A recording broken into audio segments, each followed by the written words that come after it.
Assalamualaikum warahmatullahi wabarakatuh.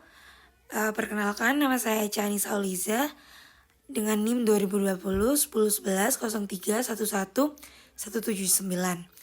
Di sini saya akan menerangkan atau menjelaskan PPT mengenai hukum waris Islam menurut Al-Quran. Ini adalah atau termasuk dalam mata kuliah Hukum Perdana 3 Hukum Waris yang dibina oleh Ibu Tinu Dewi Cahyani. Berikut adalah peta konsepnya di sini. Jadi ada 7 sub bahasan. Yang pertama adalah hukum waris dalam Al-Quran. Yang kedua, waris dalam sistem hukum waris Islam. Yang ketiga adalah mewaris dan dasar hukum mewaris. Yang selanjutnya adalah ahli waris dalam Islam atau Zul Faraid, Asoba, dan Zul Arham. Yang selanjutnya adalah bagian masing-masing dari ahli waris Zul Faraid. Yang selanjutnya kelompok keutamaan ahli waris menurut Al-Quran. Dan yang terakhir adalah ahli waris yang tidak patut dan tidak berhak mendapat warisan. Bab pertama mengenai hukum waris dalam Al-Quran. Seperti yang dijelaskan oleh Amir Syarifuddin mengenai pengertian hukum waris Islam, ialah seperangkat ketentuan yang mengatur cara-cara peralihan hak dari seseorang yang meninggal dunia kepada orang yang masih hidup, yang ketentuan-ketentuan tersebut berdasarkan wahyu ilahi yang terdapat dalam Al-Quran, dan penjelasannya diberikan oleh Nabi Muhammad SAW dalam istilah bahasa Arab disebut faraid. Menurut penulis dalam buku Hukum Waris Islam oleh Ibu Tinu Dewi Cahyani, dalam pengertian tersebut di atas adalah jika seorang meninggal dunia biasa disebut pewaris dan memiliki ahli waris yang sah serta pewaris memiliki harta waris, maka harta waris tersebut dapat beralih kepemilikan menjadi sah milik ahli waris berdasarkan aturan hukum waris Islam. Dan yang menjadi pedoman atau rujukannya adalah Al-Quran dan hadis Nabi Muhammad SAW. Dan selanjutnya proses beralihnya harta dari pewaris kepada ahli waris itulah yang disebut dengan faraid. Untuk bab selanjutnya ini adalah warisan dalam sistem hukum waris Islam. Yang pertama ada prinsip ijbari. Prinsip ijbari adalah bahwa peralihan harta seseorang yang telah meninggal dunia kepada yang masih hidup itu berlaku dengan sendirinya. Dijalankannya prinsip ijbari ini berarti bahwa peralihan harta dari seseorang yang telah meninggal dunia kepada ahli warisnya itu berlaku dengan sendirinya sesuai dengan kehendak Allah tanpa tergantung kepada kehendak pewaris atau ahli waris. Untuk prinsip yang kedua adalah prinsip individual. Secara singkat dapat dikatakan bahwa yang dimaksud dengan prinsip individual adalah warisan dapat dibagi-bagikan kepada ahli waris untuk dimiliki secara perorangan. Ini berarti setiap ahli waris berhak atas bagian warisan yang didapatkan tanpa terikat oleh ahli waris yang lain. Ketentuan mengenai prinsip individual ini dalam hukum kewarisan Islam terdapat dalam Al-Quran surat An-Nisa ayat 7 yang pada pokoknya menyatakan bahwa setiap orang, laki-laki atau perempuan, berhak menerima warisan dari orang tua maupun kerabat terdekatnya. Yang selanjutnya adalah prinsip bilateral.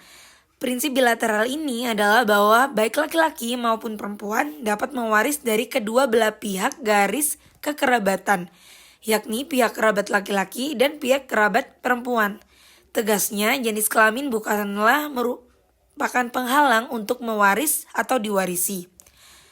Untuk prinsip yang keempat atau yang terakhir ini adalah prinsip kewarisan hanya karena kematian. Hukum kewarisan Islam ini menetapkan bahwa peralihan harta seseorang kepada orang lain dengan sebutan kewarisan berlaku setelah yang mempunyai harta tersebut meninggal dunia. Dengan demikian, tidak ada pembagian warisan sepanjang pewaris ini masih hidup. Segala bentuk peralihan harta seseorang yang masih hidup, baik secara langsung maupun tidak termasuk dalam persoalan kewarisan menurut hukum kewarisan Islam. Untuk bab selanjutnya ini adalah pewaris dan dasar hukum mewaris. Untuk pengertian dari pewaris sendiri berdasarkan KHI atau komplikasi hukum Islam, salah satu unsur pewarisan ini adalah pewaris yang memiliki pengertian, yaitu adalah orang yang pada saat meninggalnya atau yang dinyatakan meninggal berdasarkan putusan pengadilan beragama Islam meninggalkan ahli waris dan harta peninggalan. Dasar hukum mewaris. Yang pertama adalah Al-Quran Surat An-Nisa ayat 11. Jadi, pewaris adalah orang tua, maka ahli warisnya kan anak-anak. Dan anak laki-laki dan anak perempuan ini memiliki perbandingan 2:1. Dengan ketentuan seperti yang telah dicantumkan pada layar. Tetap pada dasar hukum Al-Quran Surat An-Nisa ayat 11, dengan ketentuan yang kedua adalah pewarisnya ini adalah anak, maka ahli warisnya adalah orang tua. Masing-masing yaitu orang tua, bapak, dan ibu mendapatkan 1/6 dari harta peninggalan. Dengan ketentuan, jika pewaris tidak memiliki anak, maka ahli waris orang tua, ibu mendapatkan 1/3, bapak mendapatkan 2/3. Jika ahli warisnya ibu dan saudara, maka ibu mendapatkan 1/6. Untuk yang kedua adalah dasar hukum dari Al-Quran Surat An-Nisa ayat 12. Dengan ketentuan pertama, pewaris ini adalah istri, maka ahli warisnya adalah suami. Suami mendapatkan setengah jika istri tidak memiliki anak. Suami mendapatkan 1/4 jika istri ini memiliki anak. Untuk ketentuan yang kedua, pewaris adalah suami, maka ahli warisnya adalah istri. Istri 1/4 jika istri ini tidak memiliki anak, dan istri akan mendapatkan 1/8 bagian jika suami memiliki anak. Tetap dalam dasar hukum mewaris yang kedua yaitu Al-Quran Surat An-Nisa ayat 12. Dalam ketentuan ketiga ini yang menjadi pewaris adalah laki-laki maupun perempuan tidak mempunyai ayah, tidak mempunyai anak, tetapi mempunyai saudara seibu. Maka ahli warisnya jika seorang laki-laki seibu akan mendapatkan 1/6 bagian. Jika ahli warisnya lebih dari satu saudara, seibu akan mendapatkan 1/3 bagian. Itu berlaku untuk laki-laki maupun perempuan. Dalam dasar hukum yang ketiga, ini ada dalam Al-Quran Surat An-Nisa ayat 176. Dengan ketentuan yang pertama ini, pewarisnya adalah saudara yang tidak memiliki anak. Maka ahli warisnya adalah saudara perempuan tunggal, sekandung atau sebapak, maka bagiannya adalah setengah. Jika ahli warisnya adalah saudara laki-laki, sekandung atau sebapak, seluruh harta peninggalannya jika tidak memiliki anak, maka akan menjadi ahli waris saudara laki-laki tersebut. Untuk ketentuan yang kedua, pewaris ini adalah saudara yang tidak memiliki anak, maka ahli warisnya adalah 2 saudara perempuan, maka 2/3 bagiannya. Jika ahli warisnya adalah saudara laki-laki dengan saudara perempuan, maka perbandingannya 2:1. Untuk subbab selanjutnya adalah ahli waris dalam Islam. Yang pertama adalah ahli waris Zul Faraid. Ahli waris Zul Faraid ini adalah kelompok ahli waris yang tertentu bagian warisannya seperti 1/2, 1/4, 1/8, 1/3, 2/3, dan 1/6. Zawil Furud muncul di komplikasi hukum Islam dalam pasal 192 ketika membahas masalah aul yang terjadi apabila di antara ahli waris hanya meninggalkan ahli waris Zawil Furud.